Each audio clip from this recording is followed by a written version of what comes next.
Officially 10 o'clock on Thursday morning. So we'll go ahead and get started with our monthly PRTF provider call. First, I want to thank you guys for taking time to join us. And also, I want you guys, our providers, to be prepared because I may call on you to just give us some feedback. So it's getting hot at our facilities, Arkansas, our temperature is going up and down. So you may want to make sure that you guys are having your heating and air repair companies, make sure your systems are serviced and ready to go to try and prevent any issues of your facility being without air conditioning and appropriate parts. And also in thinking about that, I want you guys to think about like alternative plans. So if the air conditioning may be out in some portion of the building, how could you still accommodate the children and ensure they get all the services that they need? Basically, like do you have additional room? Are there other like say if it's your day room or something like that, do you have other areas in your building that you could still allow your children to use to receive their services or to still continue with their daily activities?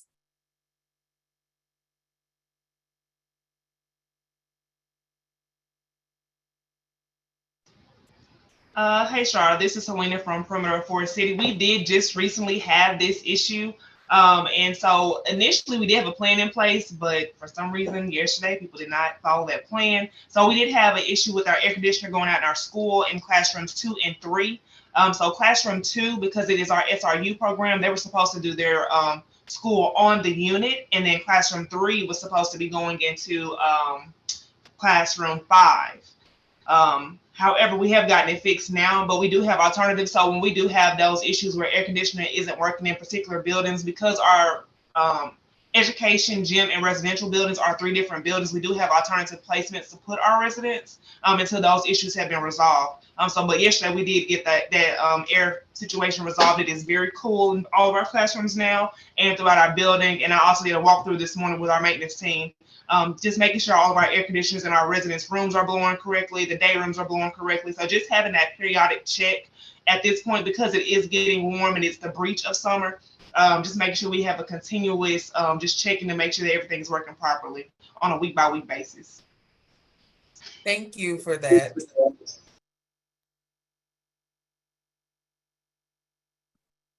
For those who are in like rural areas, do y'all have a hard time getting someone to come out to your agencies, like repairmen, maintenance men, or those type of businesses? We have been real lucky in Monticello. We've got some good contacts. We have Middleton that comes every 3 months and services.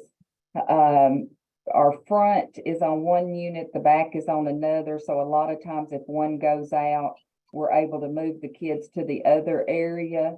But in these small towns, it's just the contacts you make as far as someone who can come out immediately and help us. Sometimes I have to get someone from Little Rock, but I try to use local. But so far, we have issues, but we're able to get them taken care of. Is it better to have like a contract already with someone, or just like hope and see? Like, well, the smaller ones don't have contracts. The okay. folks, but now like Middleton is a contract, so they would come out at any time.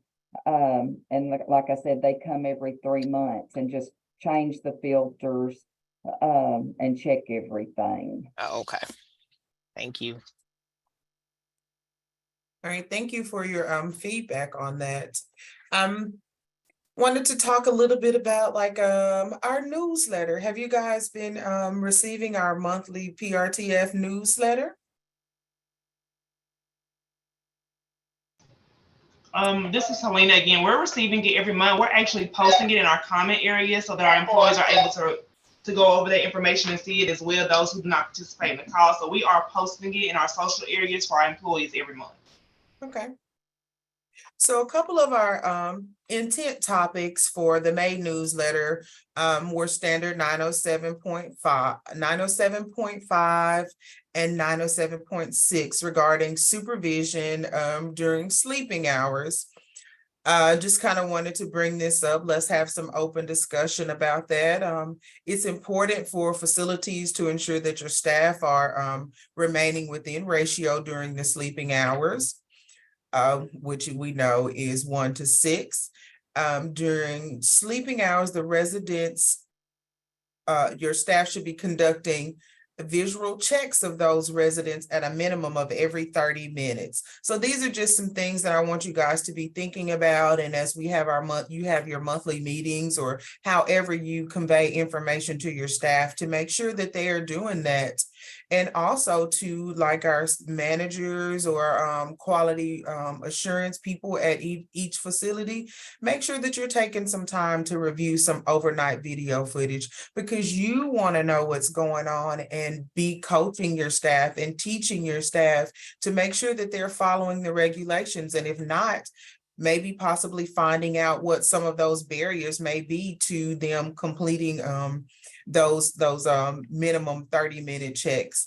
I know I don't think anyone's on from Delta, but I know Delta put in some like wanding system. So at each of the halls, they go down and they wand. So every 30 minutes, they're required to go to the end of the hall and wand. So that's accountability that is put in place for them to go to those rooms and check on their clients. So that's just one example of something that some of the facilities are doing.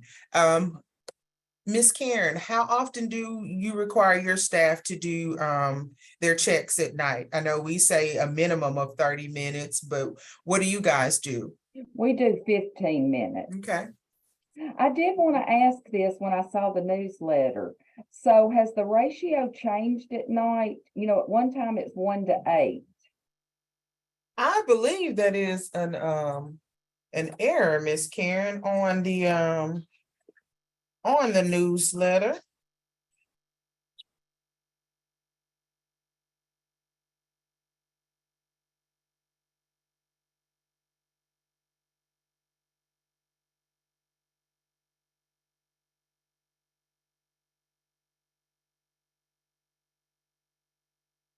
It is 1 to 8 during sleeping Okay, I hours, just so wanted to it has not confirm. changed. That is an error in our newsletter. Okay.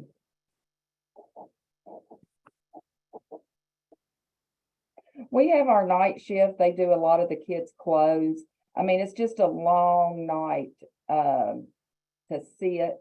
Our staff are supposed to be down the hall. We've got an area down the hall where they sit and have their computer. But just getting up, moving around. I'm too old to do them nights, but you know, there are still some people that are able to do it. But I also audit them every once in a while, and about every 6 months, I have to get with staff and say, you know, get up.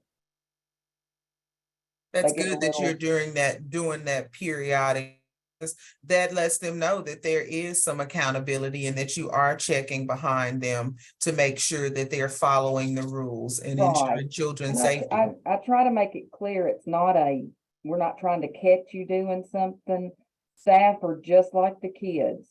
After a while, you just kind of get relaxed and don't do the things, you know. So it's Yes. just have to remind them every once in a while. Yeah. So also I would agree with that. And like for one of our other agencies, like you can tell they were really relaxed in their position because they went and found a chair that was most comfortable.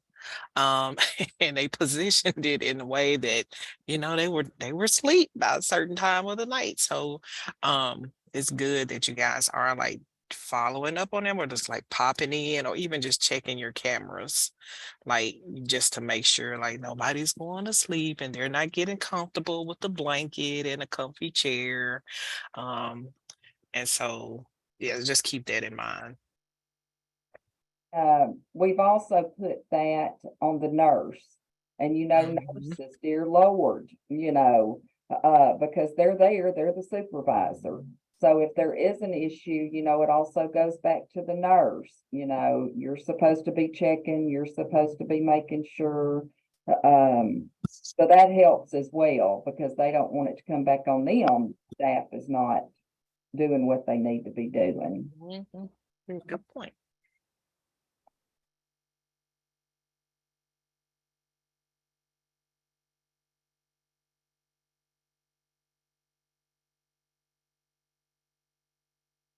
Thank you for sharing with us, Karen.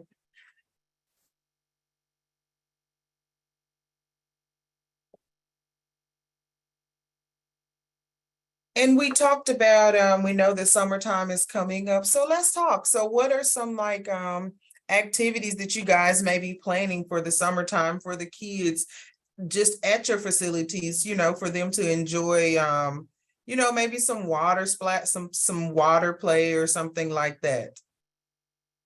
Because I know not everybody has the option of taking their clients off campus to go to the pools and, you know, different things like that.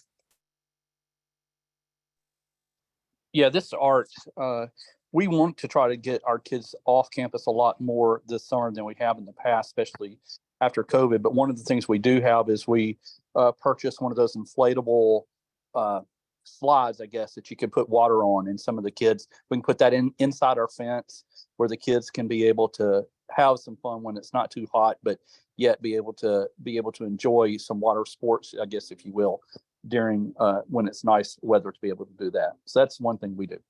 Mm-hmm. That sounds fun. I know it's hard to just say, let's do water balloons, because, you know, I can easily see water balloons being fun, but quickly taken out of context if somebody's, you know, feels like they were hit intentionally, you know, or something like that. So there's water guns, and I know some places have some littles, and they may enjoy like the bubbles and things like that. As part of those outdoor activities, you guys could do popsicles, you know, maybe some painting outside, just some different things that they may possibly enjoy.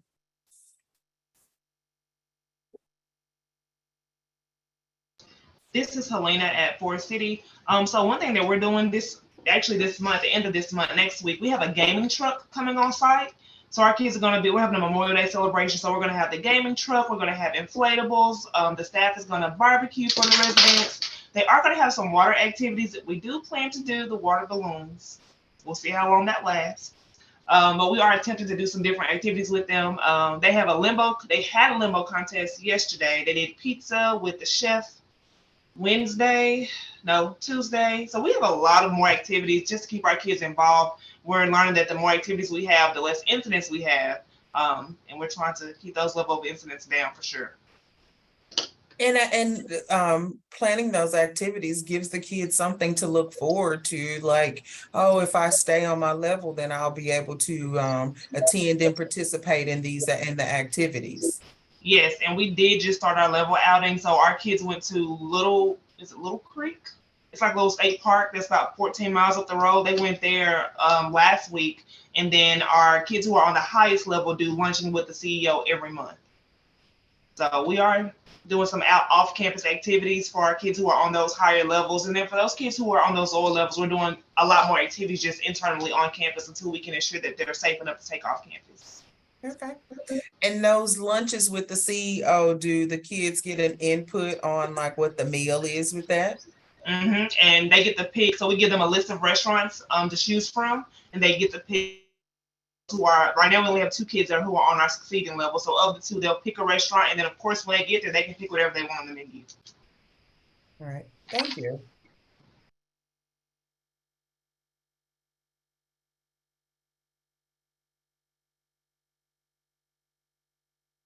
So now we are to the time in our meeting where it's just open floor.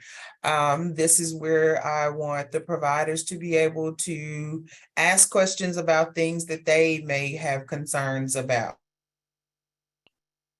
And if I don't have an answer for you today, then I can certainly get one and follow back up with you. Hey, this is Art with Perimeter. I guess the question I would have is, can y'all set a time to kind of go over House Bill 1446 and how that will affect us, or how y'all interpret it? I know there's some different things to the way it was passed, but just wanted to know if y'all could give us y'all's interpretation of it. That is actually, Ebony, is that on the next board agenda? It is the attorneys and Misha Martin will be there to discuss that particular House bill. We can ask for a separate meeting if that's something that you would like.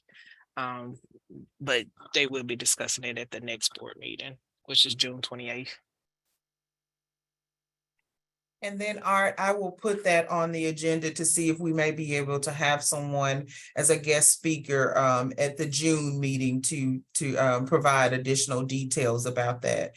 And if you have like some specific questions about that, Art, you please feel free to send them to me. Which bill? Okay, thanks so much. Which bill was it that he mentioned? House One- Bill 1446. I'm sorry.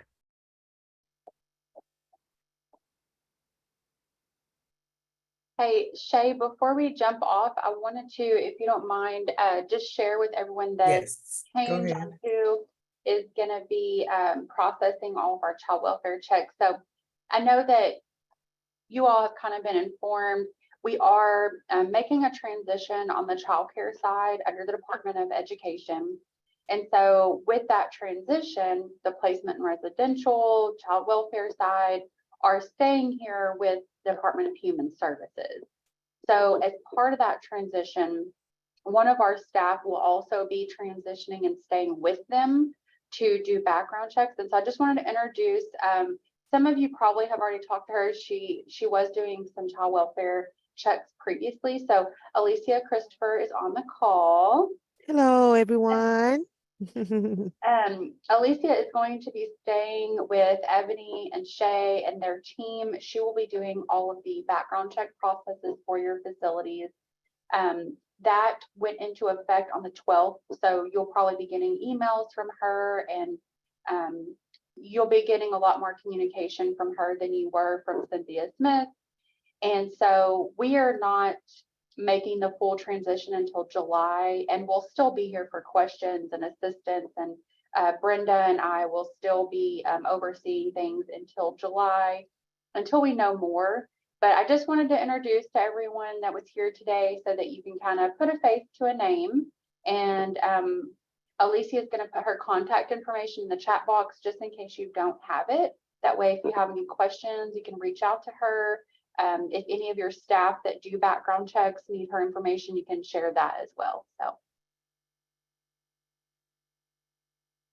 Thank you, Kayla, for introducing Alicia to the group.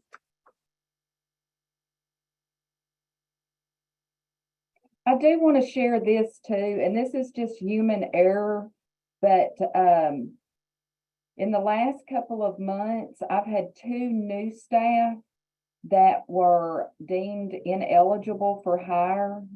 And of course, I take nothing at face value.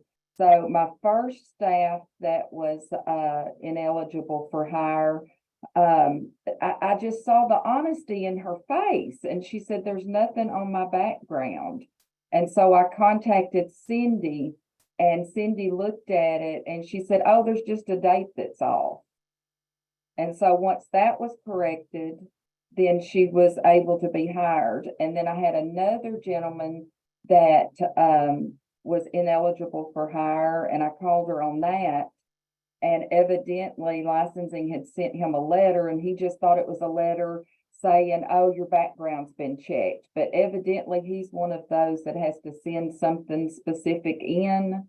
And so he is fine. So I just did not know that there could just be those simple errors that just need to be taken care of. So, you know, and I think I'm going to change my process a little bit because, you know, we send stuff and then we send it to Little Rock HR, and so it goes through so many hands. So I think that'll help too. But, you know, sometimes you just can't take that they're ineligible. There may be something real simple that we'll get him, get them through the process. Yeah, and Karen, so there's a couple of things. So first of all, we did remove the notary requirement, and we hope that that will cut down a lot on those really small errors. Previously, when the notary section was still there, a lot of times it was like a date or a stamp issue, and we were having to not approve those. And so we're seeing less errors now. And so that should be a big help.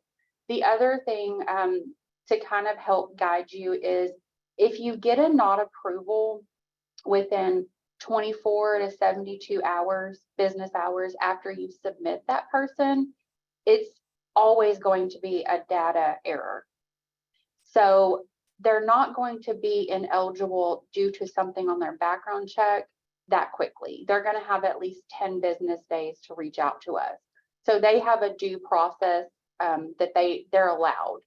So if it's a really quick turnaround on a not approval, you can always reach out to us. You can email, call Alicia, email or call her, give the search ID number, and she can check into it. We can look and make sure. The other thing to note is that if it's an ineligible because of something on their background, we will notify your licensing team. So you'll get a call or an email from one of Shay or Ebony's staff or them that says, this person can't be on campus. So that's kind of a good way to help determine. The other thing I would just tell applicants when they're going through the process is, if you get any type of certified mail from us that you have to sign for, make sure you keep an eye on that. Most people are fairly honest, but sometimes they don't tell you if there's anything on their background, or they think it won't show up. But if they tell you, hey, there might be something, just tell them, keep an eye out for that letter. And then of course, they can always call us if they have a concern, and we can talk with them in depth about their check, a lot more than what we can with the provider. So those are just some little tips. What's changed with the notary? So when you do the request for background check, the consent form, it used to be 3 pages. So the middle page would have the notary section. There's no longer a notary requirement. Okay. And so on that page, when you request it, you're only going to get 2 pages. It'll just be a signature and a date. Okay. So there's a lot less margin for error on that. Right. Okay. Yep. Thank you, Kayla, for explaining that, because I was certainly going to tell Karen, you may want to just tell applicants during this process to, if they receive any mail, make sure that they're opening it, because a lot of times it's something simple. I know recently we've had a lot of, Alicia has sent us back a lot of people that are actually eligible, because she'll say they've reached out to me and provided information. So. Yes, I know that now. He said he just put it to the side. Yeah, definitely reach out anytime you have a question, or if the applicant has a question. It's hard because there's only so much that we can share. And so it's hard that we can't really send anything to you all as a provider. But if you ever have a question and you're like, this one's been provisional a little while, just give us a call, and we can let you know if we've sent them a letter requesting some additional information. So that'll help a little bit. I have one more topic I want to talk to you guys about. We've been using ELS for a little while now, and I think we have kind of gotten a little system of how it should work. And I just wanted to know from you, from the providers, how is it, now that you've been working in it for a few months, how is it working for you all?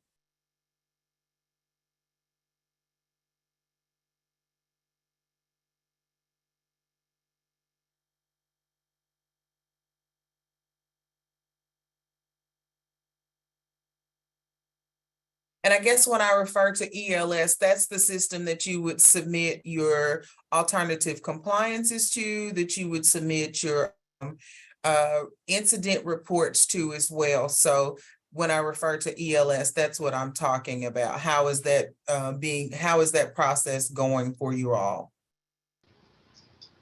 This is Helena from Forest City. ELS is great for from our standpoint. For us, the only thing I wish that like Office of Long-Term Care and Disability Rights all had access to it, so we wouldn't have to submit the same report on 3 different occasions, all to DHS but different entities. But we have to still submit, you know, one to ELS, one to Disability Rights, one to Office of Long-Term Care, even though you all are under the same umbrella, DHS. So I think if they had access, that would be great. So you're saying you're copying and paste what you put into ELS for us into their databases as well? Yes. Okay. So if we had a system where all 3 of you all had access, like they could all access ELS, that would be great. But other than that, we have no other issues. I still can't print the 521s from previous visits. But other than that, you know, ELS is great. I really enjoy the system. I know I saw an enhancement coming, meaning they're working on it for providers being able to print their 521s, and that was this week. So I'm sure that will be coming out. That enhancement will be coming out soon, and we'll be letting you all know. Okay, thank you. And thank you for your feedback on ELS and how it works for you guys.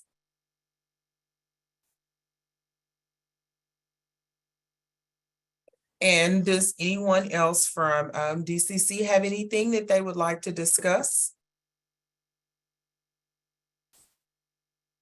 Well, I don't have any. I've finished my agenda for the day, and I just want to tell you guys, thank you for participating in the monthly call and giving your feedback on the topics. And you guys have a great rest of your day. Thank you.